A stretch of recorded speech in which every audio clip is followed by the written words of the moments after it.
여호와의 사자가 또 그에게 이르되 내가 임신하였은즉 아들을 낳으리니 그 이름을 이스마엘이라 하라. 이는 여호와께서 내 고통을 들으셨음이니라. 그가 사람 중에 들나귀같이 되리니 그의 손이 모든 사람을 치겠고 모든 사람의 손이 그를 칠지며 그가 모든 형제와 대항해서 살리라 하니라.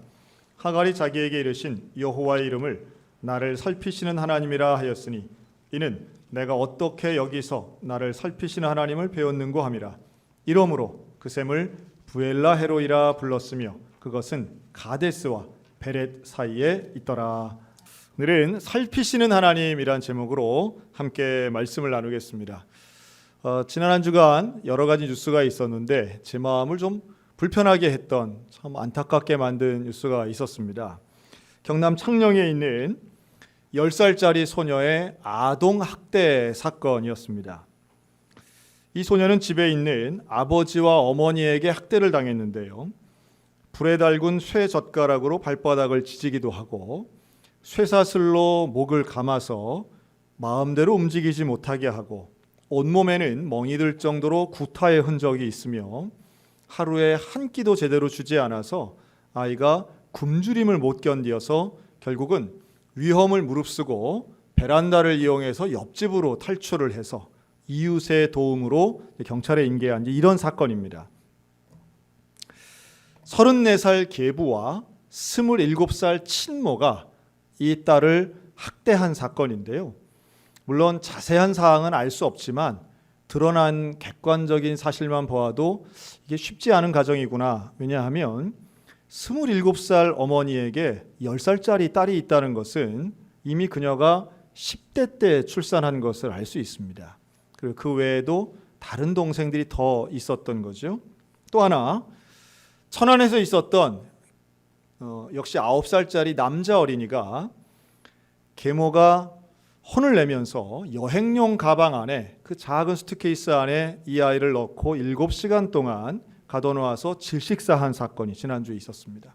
이 두 가지 사건이 대표적인 아동학대 사건으로 많은 사람들의 관심을 받고 이제 아주 엄벌에 처해야 된다. 또 이제 법도 좀 바꿔야 된다. 도대체 언제까지 아동학대를 구경만 할 거냐. 이제 이런 여론이 아주 들끓었어요. 제가 이 얘기를 하는 이유는 여러 가지 분석들이 있는데 이것이 코로나19와 무관하지 않다라고 하는 겁니다. 그러니까 뭐 아동학대의 원인 자체가 코로나19에 있는 것은 아니고요. 이게 학교에 가지 않으니까 결국은 자가격리, 가족끼리 이 밀집된 공간에 있다 보니 학교에서 이러한 사실을 알아차릴 수 없었다라고 하는 겁니다. 그러니까 어떤 면에서는 영상을 통한 원격 수업의 한계를 보여주는 것이고요. 아동들이 어떤 피해를 입는 것을 학교 선생님이 직접 봤으면 그 얼굴에 벌써 피딱지가 않고 온몸이 멍투성인 것을 몰랐을 리 없었겠죠. 그러니 조기 발견할 수 없었던 것에 대한 원인 중에 하나가 코로나19였을 가능성이 높고요. 또 하나, 아동학대까지는 아니더라 할지라도 가정 안에서 불편하고 불화가 있고 갈등이 있는 요인 중에 하나가 이 코로나19가 또 꼽히고 있습니다. 이미 중국에서는 그러한 통계들이 많이 나오는데요.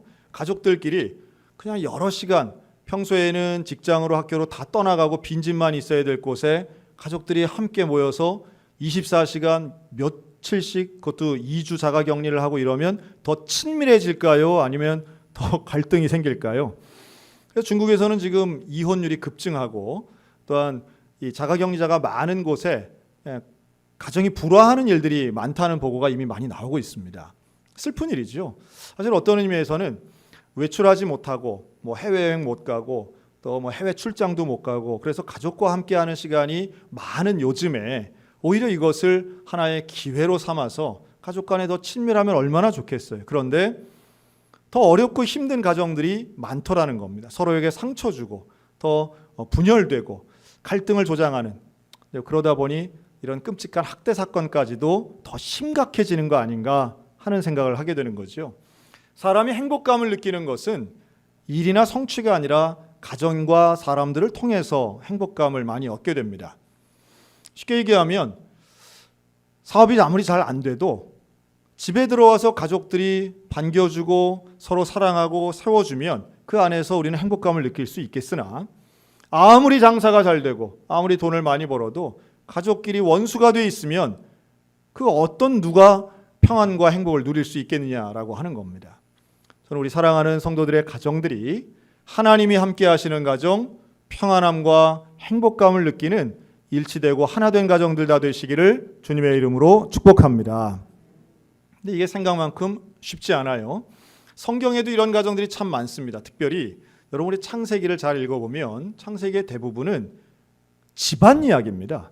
특별히 아브라함부터 시작되어서 출애굽 직전까지 이 모든 스토리들은 사실 국가와 민족에 대한 이야기라기보다는 족장시대에 아브라함이라고 하는 한 개인의 가문, 그 집안에서 일어난 형제들끼리의 이야기, 또 부부의 이야기, 이런 것들이 사실은 창세기의 절반 이상을 차지하고 있습니다.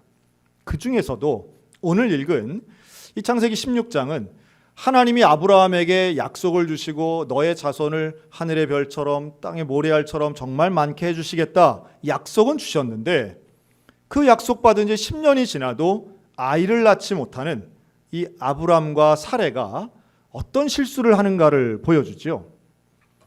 자식을 낳는 것은 이들의 간절한 소원이었습니다. 그런데 고대 사회에서는 부부에게 자녀가 없으면 그 책임을 여성에게 일방적으로 돌리는 경향들이 있었습니다. 그러다 보니 아브라함보다 오히려 더 초조한 것은 부인 사레였습니다. 그래서 이 사레가 이렇게 제안을 하는 거예요.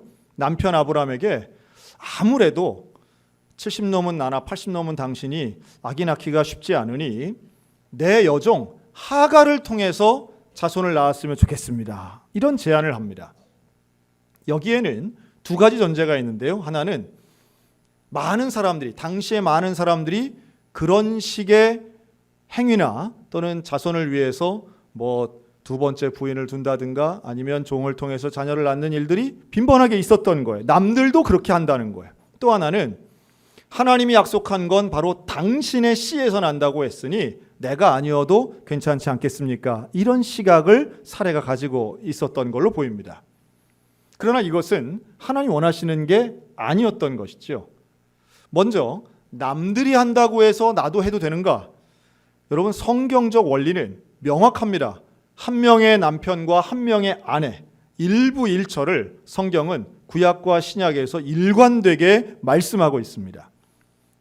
두 사람이 한 몸을 이루는 것이 가정의 원리이지, 어렵다고 자녀 출산이 안 된다고 또 다른 사람을 이 가운데 끼어드는 것은 성경적 원리의 가정의 모습이 아니라는 거예요. 여러분, 우리가 문제 앞에 때로는 성서적 원리보다 인간의 방법, 남들도 하는 방법, 효과가 있어 보이는 방법을 쓰고 싶을 때가 있습니다. 그러나 그럴 때일수록 하나님의 원리 붙잡을 수 있는 믿음의 성도들이 되셨으면 좋겠습니다. 왜냐하면 성서의 원리와 위배되는 세상의 방법은 그 순간에는 문제를 해결하는 것처럼 보이지만 결국은 그 이후에 더 파생되는 더 큰 문제들이 오게 된다라고 하는 겁니다. 그리고 그것은 아브라함 가정에 그대로 이루어지게 됩니다. 자, 이 하갈은요, 애굽 출신의 여종입니다. 당연히 젊었겠죠. 그런데 이 하갈이 임신을 실제로 한 거예요.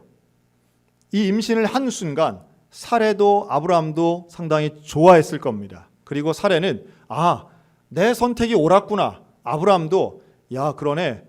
부인 말 듣길 잘했네. 이제 나도 자녀를 갖게 되겠네. 이런 기대감을 가졌을 거예요. 그런데 기쁨도 잠시, 이 하갈의 태도가 좀 달라진 거예요. 성경은 그것을 사레를 멸시했다라고 말합니다. 이 멸시라고 하는 건 조금 주관적인 감정적 부분이 좀 들어 있습니다. 그래서 우리가 흔히 이제 이렇게 말할 때가 있죠. 저 사람이 나 쳐다보는 눈빛이 달라. 이거는 논리적으로 설명할 수는 없는 거예요.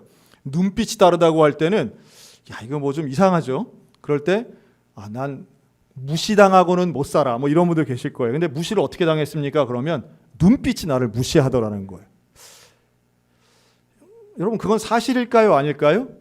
사실일 수도 있고 아닐 수도 있지만 대개 여자분들이 그렇게 느끼면 사실일 가능성이 좀 높죠. 묘하게도 좀 높아요.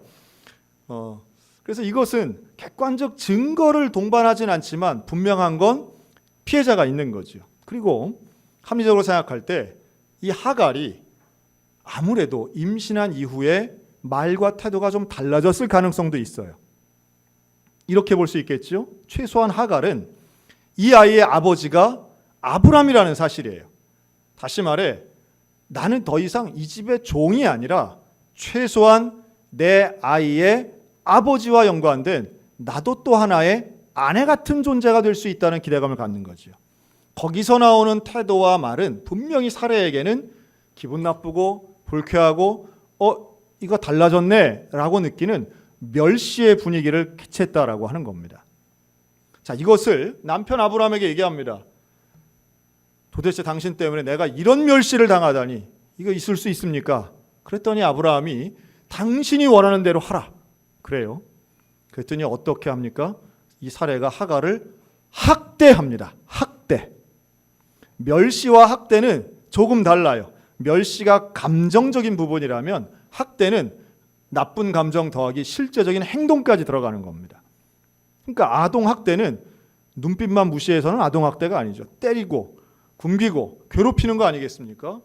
이 사례가 하갈을 학대합니다. 그래서 하갈이 도망쳐요. 임신한 무거운 몸으로 도망치는 이 하갈, 얼마나 서럽고 얼마나 외로웠겠어요. 아무도 이 집안에서는 자기를 지켜주는 사람이 아무도 없는 거예요. 그래서 도망갑니다. 가데스와 베레 사이에 있는 이 부엘라 헤로에라는 곳으로 가면서 들리는데 이 위치가 어디냐 하면 바로 방향 자체가 자기의 고향인 애굽 쪽 방향으로 도망갔다는 걸 의미합니다. 사실 종으로 팔려왔으니 친정집 가봐야 별 볼 일 없을 수도 있어요. 하지만 여기에서 더 이상 살 수가 없는 거예요. 이 학대를 받으면서 견딜 수가 없는 거죠. 그래서 도망가는 이 한없이 서러운 여인 하갈 앞에 하나님의 사자가 나타납니다. 그리고 질문하죠. 네가 어디서 왔으며 어디로 가느냐? 이 하나님 여호와의 사자가 하는 질문은 상당히 근본적이에요. 너 어디서 와서 어디로 가느냐? 여러분 오늘 저도 똑같은 질문을 여러분께 좀 드리고 싶습니다. 여러분들은 어디서 오셨나요? 그리고 지금 인생의 방향을 어디로 잡고 계십니까? 화가 나서 두려워서 염려돼서 억울해서 뛰쳐나오긴 했는데 사실 갈 데가 없는 거죠. 우리의 인생에도 산다고 살았는데 최선을 다했는데 나 잘못한 거 하나도 없어 보이는데 지금 내가 왜 여기 와서 있지? 내 인생의 위치가 왜 여기에 와 있나? 라고 하는 암담함과 답답함이 있으실 거예요. 자, 그런데 여호와의 사자가 하갈의 현재 상태를 너무 잘 아는 거죠. 어디서 왔는지 알아요. 어디로 가는지도 알아요. 갈 데가 없는 것도 잘 알아요.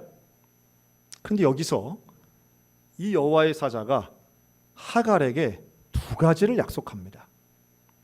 자, 하나는 네가 아들을 낳을 것이다. 아들을 낳을 것이다. 뱃속에 아이는 있지만 이게 아들인지 딸인지 몰라요. 근데 아들을 낳을 것이다. 그 이름을 이스마엘이라 하라. 여러분 어디서 좀 많이 들어본 표현 아닙니까? 이것을 수태고지라고 하는데요. 아이를 가지고 그 아이의 이름까지도 여호와의 사자가 말씀하세요. 여러분 이 장면은 상당히 특별한 장면입니다. 어떤 면에서 특별하냐 하면 성경 전체에서 이방 여인이 하나님의 사자를 직접 대면하는 최초의 장면입니다. 그리고 하나님께서 직접 말씀해 주시는 거예요. 사람의 이름, 아들의 이름까지도 정해 주시는데 이것을 하갈에게 직접 전달하시는 거죠. 아주 특별한 장면이에요. 그리고 이 아이는 큰 민족을 이룰 것이다. 여러분 이 말씀과 이 약속이 하갈에게는 얼마나 큰 위로가 됐는지 몰라요. 이 부엘라 헤로에라고 이름 짓는 이 자체가 하갈이 이렇게 말합니다. 나를 살피시는 하나님. 나를 살피시는 하나님. 이 살피다라고 하는 걸 여러 가지로 다른 말로도 볼 수 있는데요. 관찰하다. 나를 늘 지켜본다. 이런 뜻이에요. 그래서 정말 내가 필요한 것, 지금 내 사정, 내 상황 이거를 제대로 알고 정확하게 말씀해 주시는 그 여호와를 만났다는 거예요. 여러분 힘든 사람에게 절대로 해서는 안 될 몇 가지 이야기가 있다면서요? 힘내. 요새는 그런 말 하면은 안 된다고 그러더라고요. 기분 나빠.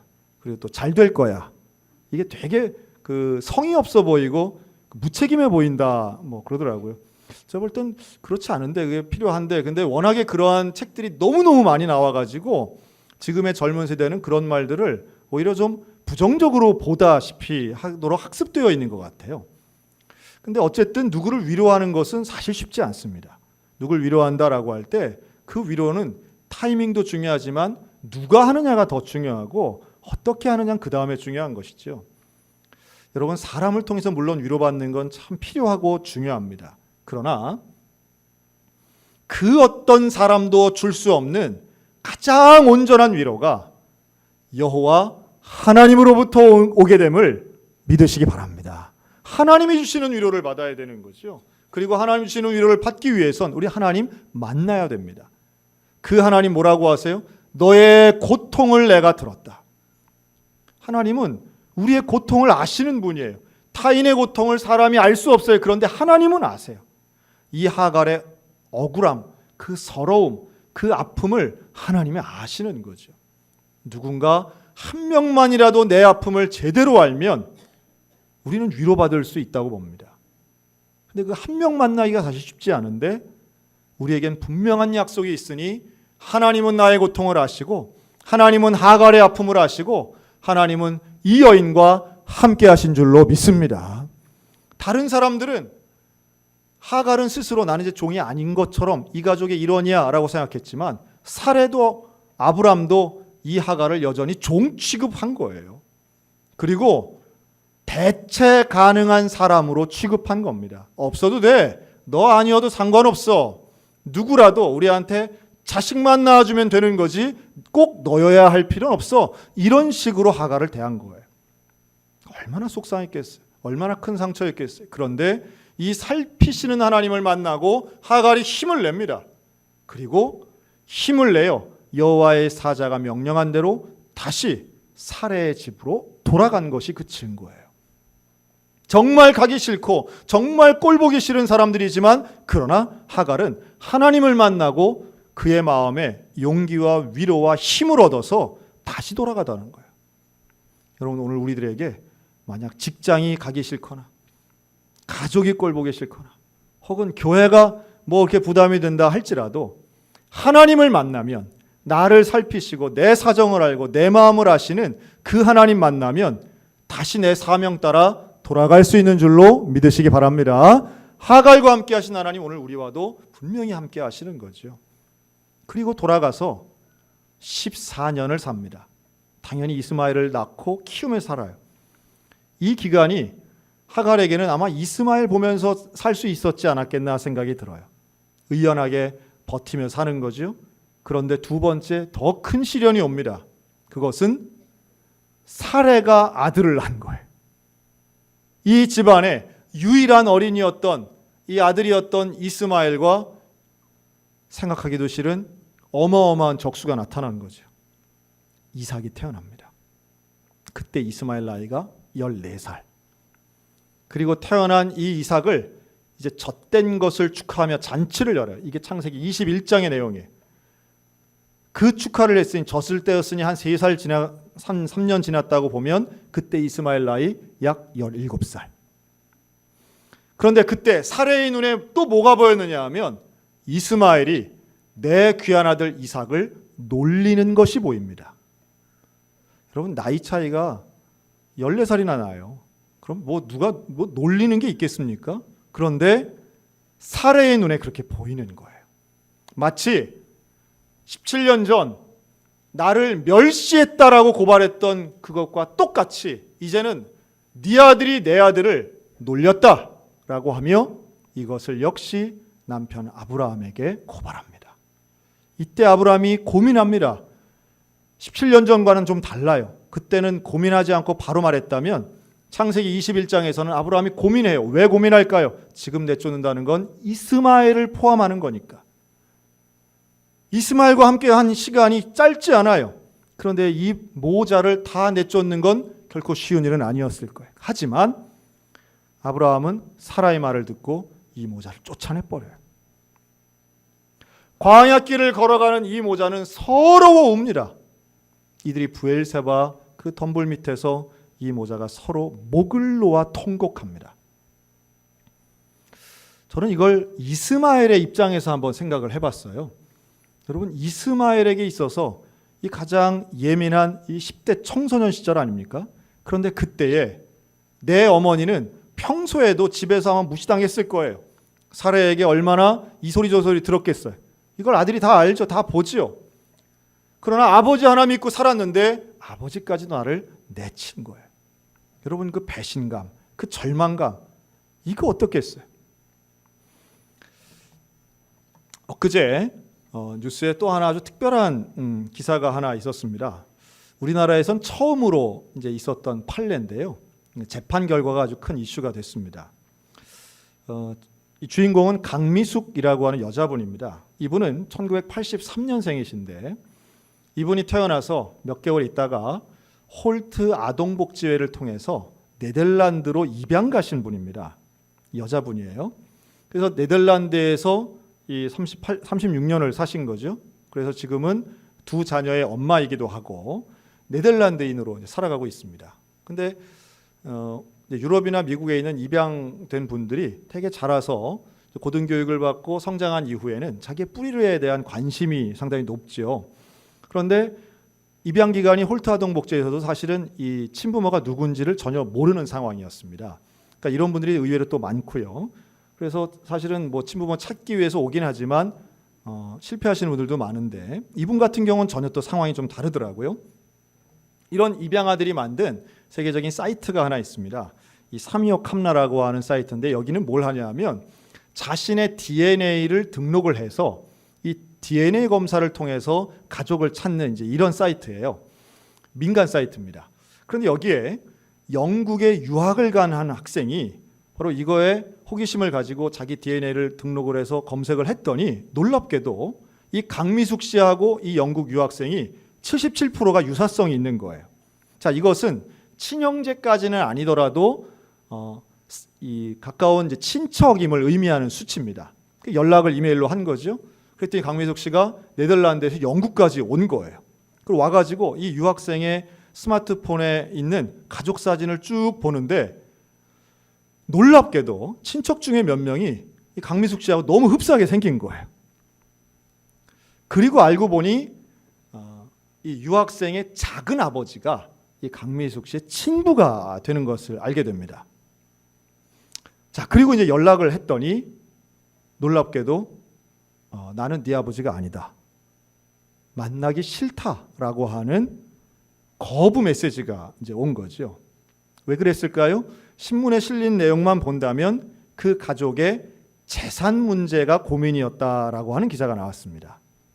주소나 이런 걸 봤을 때 강남의 재력가 집안이었던 것 같아요. 그러니까 혼외 자녀였던 것이죠. 그런데 아마 이 정도에서 끝났으면 우리가 알고 있는 그냥 일반적인 그런 이야기인가 보다라고 생각했을 겁니다.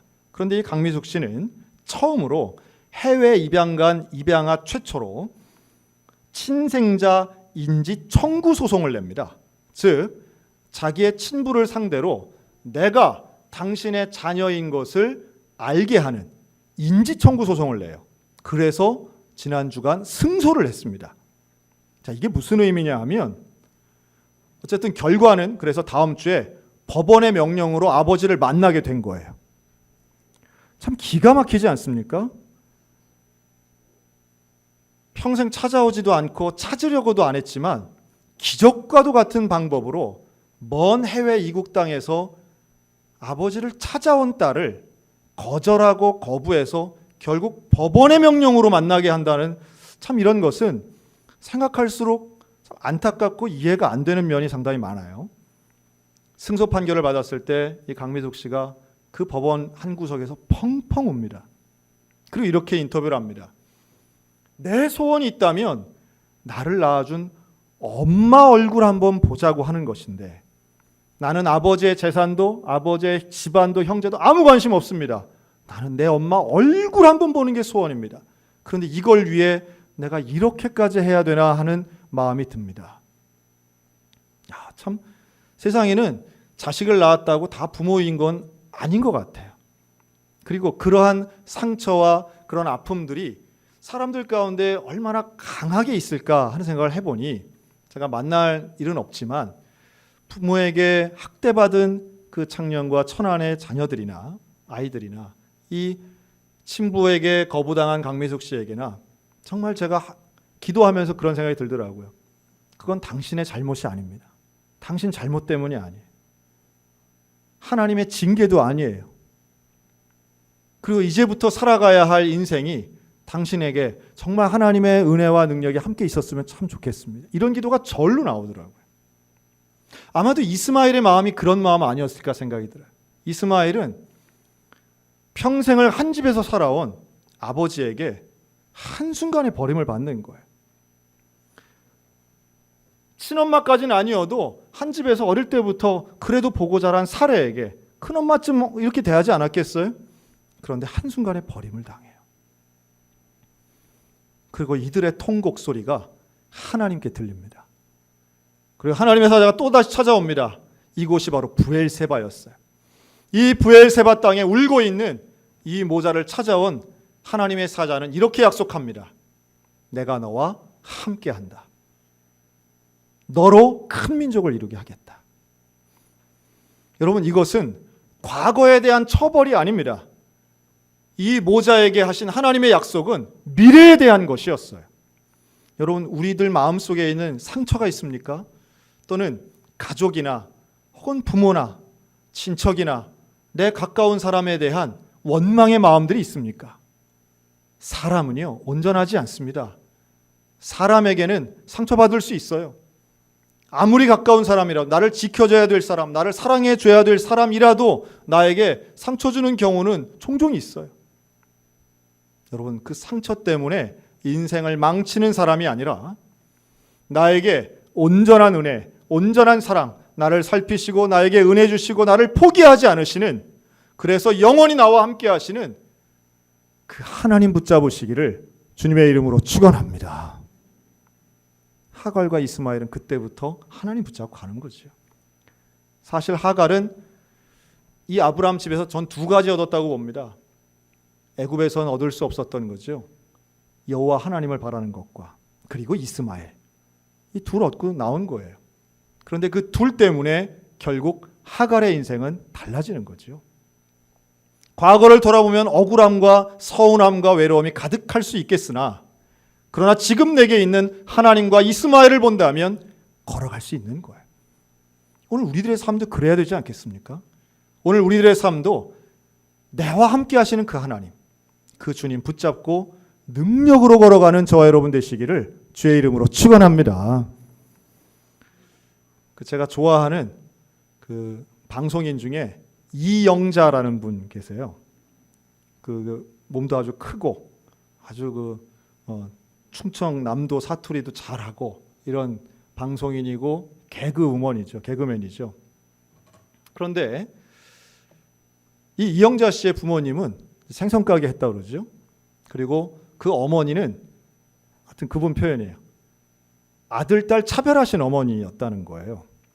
그래서 여러분 닭을 하나 잡으면 어디가 제일, 어린이들은 어디를 제일 먹고 싶어 해요? 70년대 어린이들은 닭다리 먹고 싶어요. 70년대 어린이 기준입니다.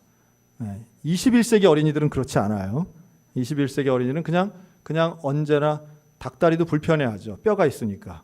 그냥 뼈 없는 치킨은 다 똑같아요. 공평하죠. 지금 그런 거 먹기 때문에 그런 차별이 없는데, 그때는 못 먹는 게 대다수였고, 그 닭 삶은 닭이라도 자기에게 겨우 오는 건 목뼈였답니다. 목뼈. 그런 취급 받았던 거예요. 그리고 엄마에게도 아빠에게도 한 번도 칭찬하거나 사랑한다는 말 들어본 적이 없었다는 거죠. 나중에 그가 한 이야기입니다. 그리고 어쨌든 8번 떨어지고 9번 만에 붙은 이제 개그맨 시험. 근데 데뷔한 이후에는 너무 잘 돼서 이제 큰 성공을 거뒀는데, 그 인기에 어떻게든 인기를 지키려고 하다 보니 불안감이 엄습하고 그때마다 참 힘들었다.